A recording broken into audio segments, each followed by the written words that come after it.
Hi there! It's finally time to show you the process of making my Mizu sword. This was my first cosplay sword and I wanted to make it as realistic as possible, which meant there was a lot of troubleshooting during the process. I'm so glad I managed to record this, so I can show you how it was made. I hope you'll enjoy it. As always, here are some references from the show. The blade is very thin, with blue metal and many tiny details. It's a pretty elegant piece of weaponry. To stay as close to the reference as possible, I decided to use good old 3D modeling and printing. Printing allowed me to achieve a high level of detail without hours of sculpting by hand. Engraving such fine, smooth lines manually would have taken me ages, so I decided to sculpt them digitally for better results in less time.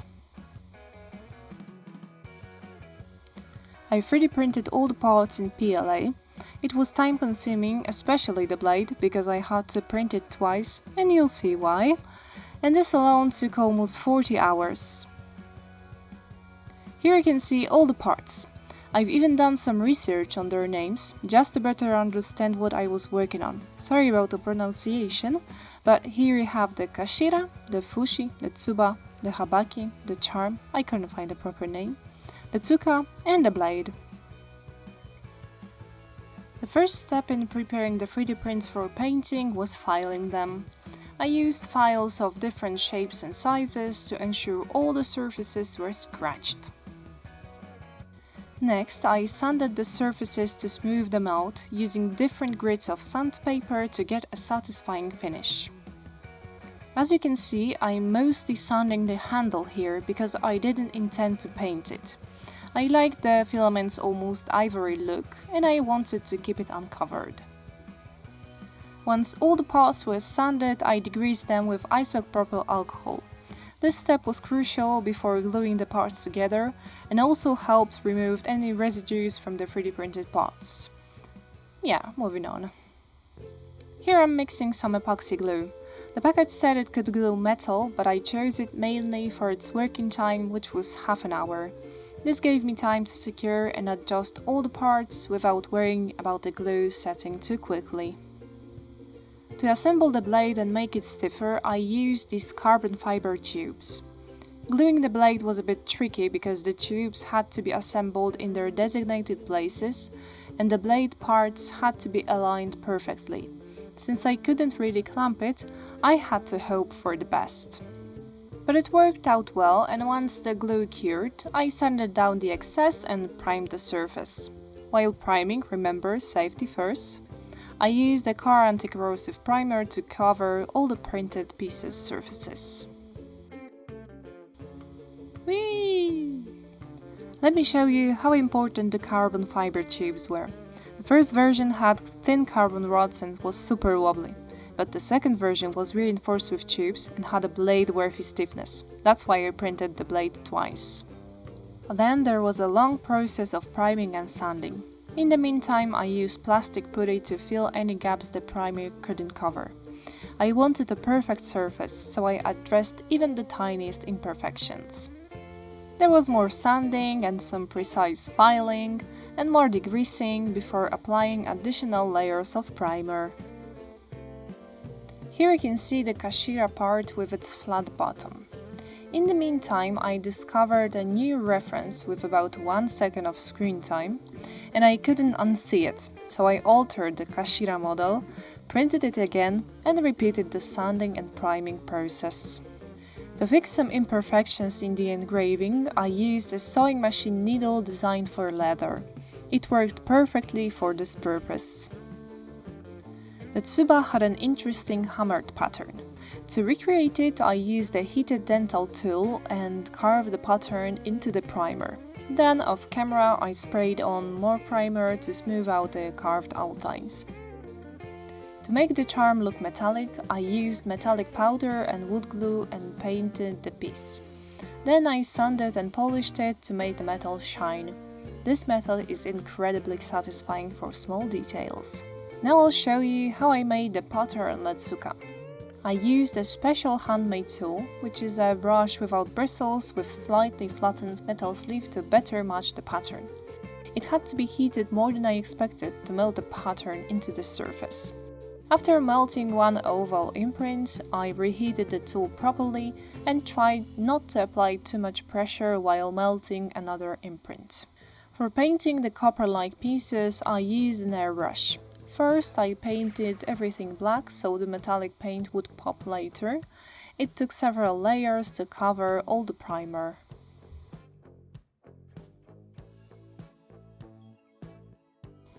Then I mixed a golden copper shade and airbrushed it on.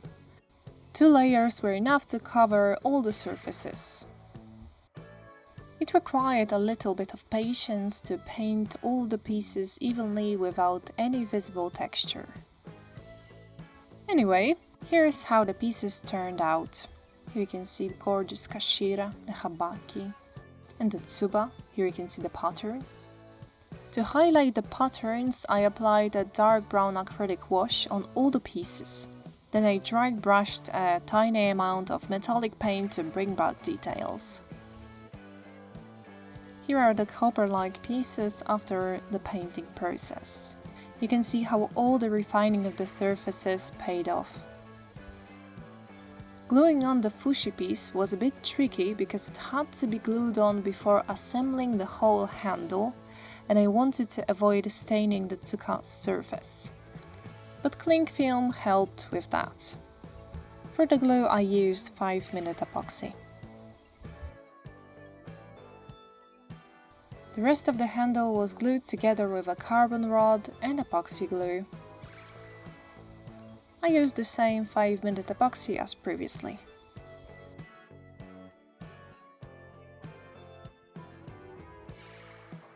The 2 tsuka pieces were additionally secured with superglue as it blends seamlessly with the plastic surface.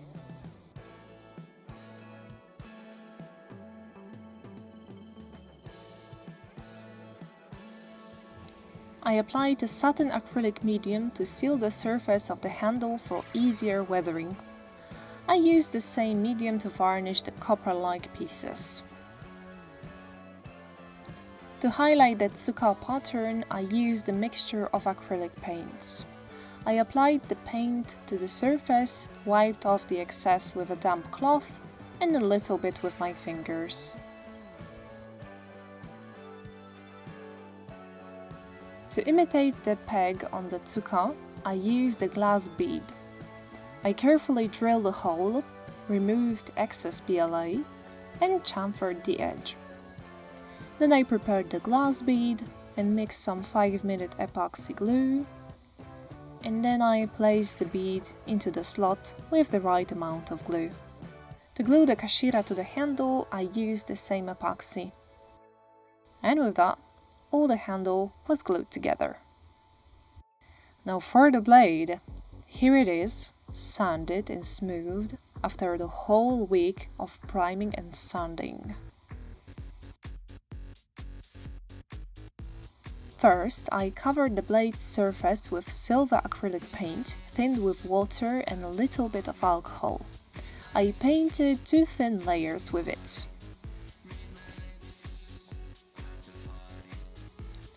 To imitate the hamon, which is a wavy pattern created on the blade by the hardening process, I used a vector template which I prepared previously and printed it out.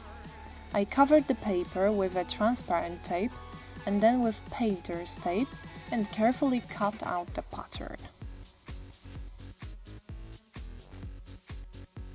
A smaller size of scissors came in handy.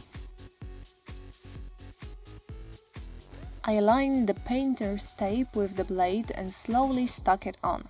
It was tricky to detach the painter's tape from the base layer because the delicate pattern made the tape want to tear. I had to make sure that the tape adhered well to the surface of the blade so that the pattern would be as crisp as possible later on. Now for the crown jewel, making the blade shiny blue.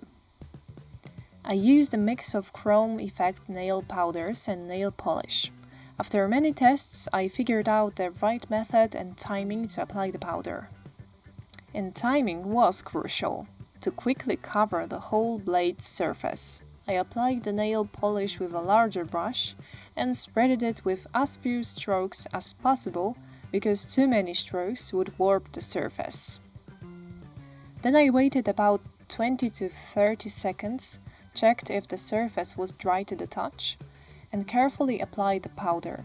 It was important to be delicate with it because too much pressure could ruin the surface.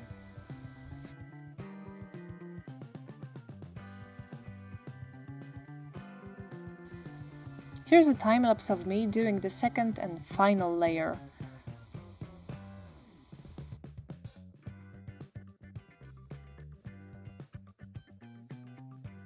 As you can see, there are many tasks to perform.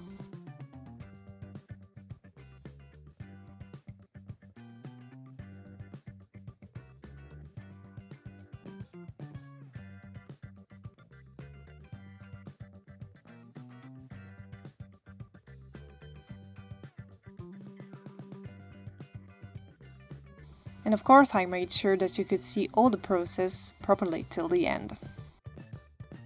After a few hours, when the nail polish was dry enough, I carefully removed the painter's tape. It was both satisfying and stressful.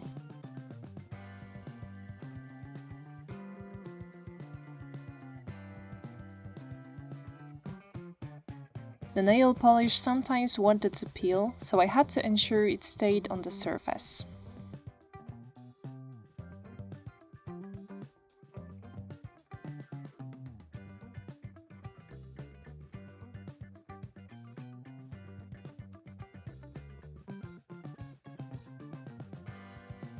But when I got the hang of it, it became a really satisfying process, as you can see from all the beauty shots that I made.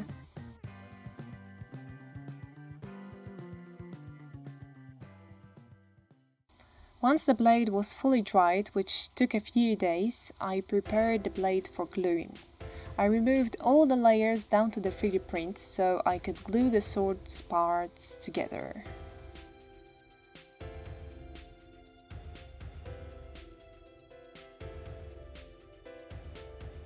And here's what they look like already. We are nearly done.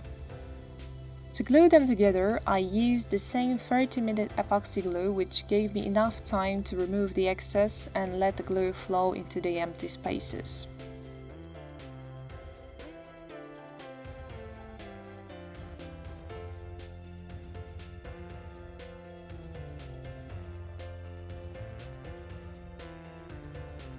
I slid the parts together slowly, allowing the glue to spread evenly.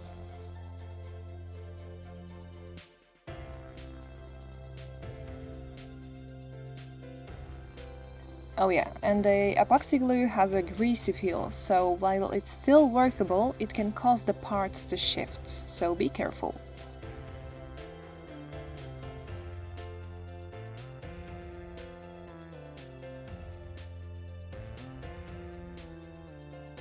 To align all the parts properly, I had to apply more pressure than expected. After this, I wiped off the excess glue. Later on, I thought that a bit of metallic powder in a similar shade to the paint color could have been added so that after wiping, the remaining glue would blend better with the surface. I didn't record the making of the sheath, so here's a quick story. I 3D printed the frame, lined it with leather, added a layer of EVA foam on top, sanded and sculpted it. Then I primed it with matte medium, painted it with acrylics and finished off with a glued-on detail made with fake leather cord. And there you go, here's the final result. I'm so proud of this creation. It was a long and tedious process, but the final result was worth it.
Thanks a lot for watching.